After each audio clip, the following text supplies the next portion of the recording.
bahwa pinjol itu seperti jeratan lintah darat, jeratan iblis, jeratan setannya, tidak jelas ujung pangkalnya.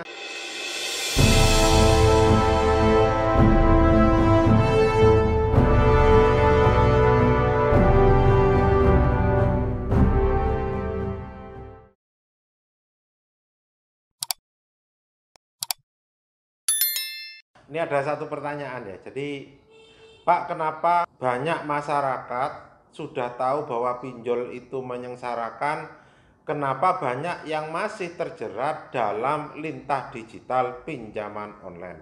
Gini teman-teman semua, saudaraku, para korban, para pinjolers. Karena kebanyakan kita itu sebagai manusia, itu kan pengennya sesuatu yang mudah. Dan itu manusiawi bagi saya, sangat manusiawi. Kita akan pengen segala sesuatu kan mudah. Contoh, transportasi itu kan dalam rangka mempermudahkan kita kemana-mana, ya kan? Telepon, ketika kita ada perlu kita telepon, itu kan dalam rangka mempermudah. Karena memang sifat dasar manusia itu sesuatu yang mudah. Dulu kalau kita pengen ngutang harus ke bank, ngisi aplikasi, ya kan? Kita pengen pinjam 2, 3 juta, 1 juta, bahkan harus ke koperasi, naruh BPKB, ke Pegadaian naruh emas. Kan seperti itu. Sekarang kan tidak. Coba kita lihat iklan pinjol. Anda membutuhkan pinjaman, sangat mudah, cukup bermodal KTP, dapatkan pinjaman hingga 10 juta rupiah, kan gitu. Akhirnya tergiurlah, diklik. Padahal ketika Anda mengklik satu aplikasi, maka data Anda akan masuk ke sana, lengkapi data persyaratan normal kan? Sampai di sini kan masih normal semua. Dalam artian normal bagaimana, Pak? Ya ketika kita mengutang kan memang kita harus menyerahkan data-data kita kan, KTP kita, kemudian bahwa itu memang otentik, ada orangnya kan gitu. Sampai sana kan masih oke, masih dipermudah. Jadi bahasanya masih dipermudah. Nah itulah yang menjadi daya tarik jebakan Batman yang menyatakan Anda mudah untuk dapat duit.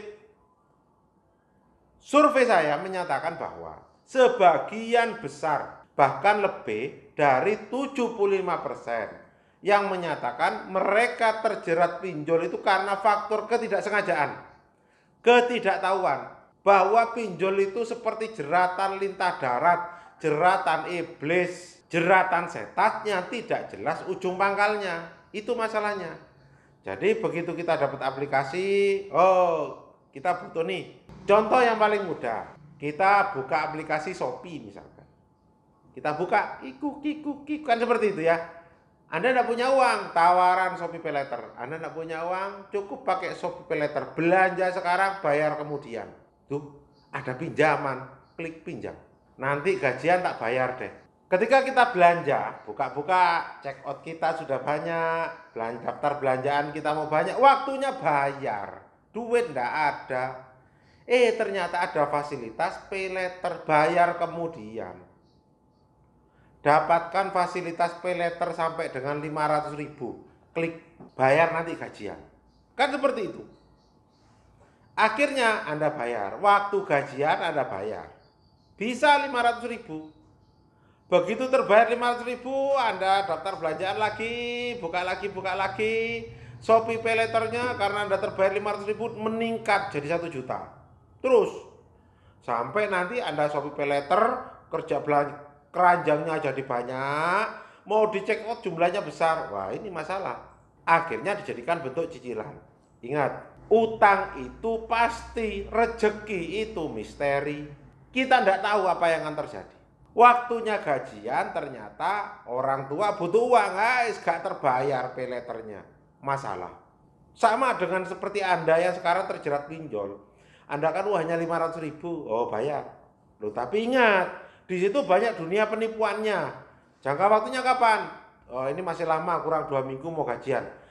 Anda ngajukan aplikasi, jangka waktunya 1 bulan. Tiba-tiba duit masuk, disetujui, jangka waktunya hanya 7 hari. Mampus loh. Kan seperti itu penipuannya. Ketika 7 hari Anda tidak mampu bayar, yang dilakukan apa? Anda suruh minjol ke tempat lain. Anda lakukan kan? Akhirnya Anda tidak bisa lepas dari jeratan pinjol. Itu masalahnya. Jadi sifat memudahkan, menggampangkan, terserah nanti, terbayar nanti, itu masalahnya.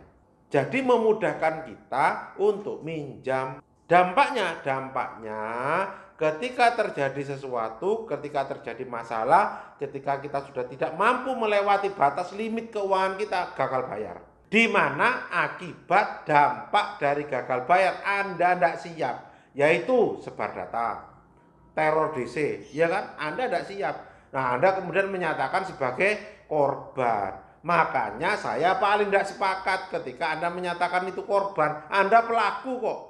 Korban itu kan orang yang tidak tahu tapi diapa-apakan. Contoh, orang korban pemerkosaan, dia tidak tahu kalau mau diperkosa, diapa-apakan, diperkosa, itu korban pemerkosaan. Korban pembunuhan, tiba-tiba dibunuh, itu korban.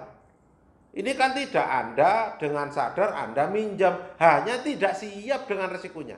Makanya kalau kita kembali lagi ke awal, kenapa kok masih banyak yang terjerat dengan pinjol? Karena sifat dari Anda sekalian. Karena sifat dari manusia itu yang disentuh oleh perusahaan pinjol, yaitu dapat pinjaman mudah, murah, gampang, tanpa jaminan, itu masalahnya. Sehingga banyak masyarakat yang kemudian tergiur melihat, mencoba, menikmati, tapi tidak paham dengan resiko yang kemudian timbul dan akan datang ketika terjadi gagal bayar. Solusinya bagaimana, Pak? Semuanya gagal bayar, itu solusi yang paling baik.